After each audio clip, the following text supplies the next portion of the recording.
Amboi, asyiknya menonton.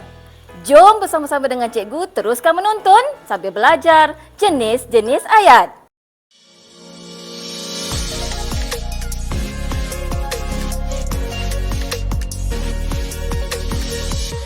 Baiklah, mula-mula kita kenal pasti dulu ayat-ayat yang terdapat dalam bahasa Melayu. Pertama, ayat penyata. Ayat penyata ialah ayat yang diucapkan dengan maksud membuat satu penyataan. Okey, kita lihat contoh. Sejarah telah dijadikan mata pelajaran wajib lulus pada peringkat sijil pelajaran Malaysia. Kita lihat jenis yang kedua. Ayat tanya. Ayat tanya digunakan untuk tujuan menanyakan sesuatu hal. Kita lihat contoh. Ayat tanya menggunakan kata tanya seperti apa, siapa, bila, di mana, bagaimana. Ayat tanya akan diakhiri dengan tanda soal. Okey, kita lihat contoh ayat tanya. Yang pertama, di manakah awak tinggal? Okey, kemudian yang kedua, awak tinggal di mana? Okey, seterusnya, terdapat ayat tanya tanpa menggunakan kata tanya. Seperti contoh berikut. Adik masih tidur? Okey, kita lihat pula jenis ayat yang ketiga. Ayat perintah. Ayat perintah ialah ayat yang digunakan dengan tujuan untuk menimbulkan sesuatu tindakan. Sekarang kita lihat pula jenis-jenis ayat perintah. Yang pertama ialah ayat permintaan. Yang kedua ialah ayat larangan.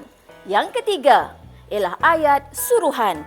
Manakala yang keempat ialah ayat silaan. Kita lihat contoh ayat perintah. Tolong tutup pintu itu dengan rapat. Yang kedua, jangan merokok di kedai makan. Ayat yang ketiga ialah ayat suruhan. Susunkan buku-buku itu di rak dengan rapi. Seterusnya, ayat silaan. Sila datang ke rumah saya pada hujung minggu ini. Seterusnya, kita lihat jenis ayat yang keempat. Okey, ayat yang keempat ialah ayat seruan. Ayat seruan diucapkan dengan membawa nada atau intonasi seruan. Ayat seruan bertujuan untuk melahirkan keadaan perasaan seperti takut, marah, takjub, geram atau sakit. Ayat seruan didahului oleh kata seru seperti amboi, wah, oh, aduh dan cis. Ayat seruan diakhiri dengan tanda seru. Okey, kita lihat contoh ayat seruan. Aduh, sakitnya kaki saya.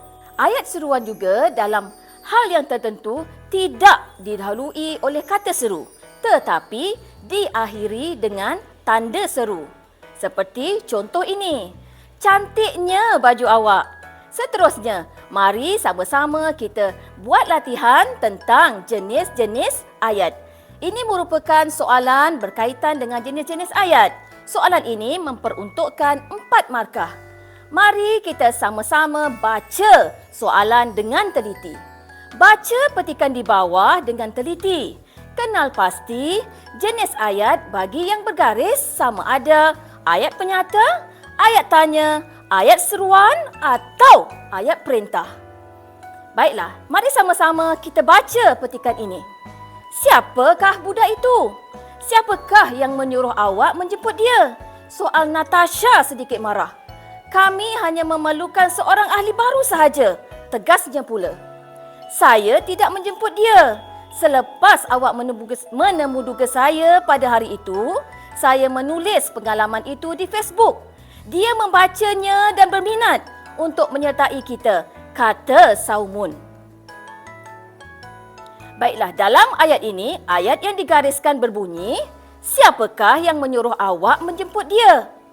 Seterusnya, kami hanya memerlukan seorang ahli baru sahaja. Okey, kita lihat pula perenggan yang seterusnya. Aduhai, habislah aku, kata Natasha. Jangan mengambil tindakan di luar pengetahuan kami, Natasha.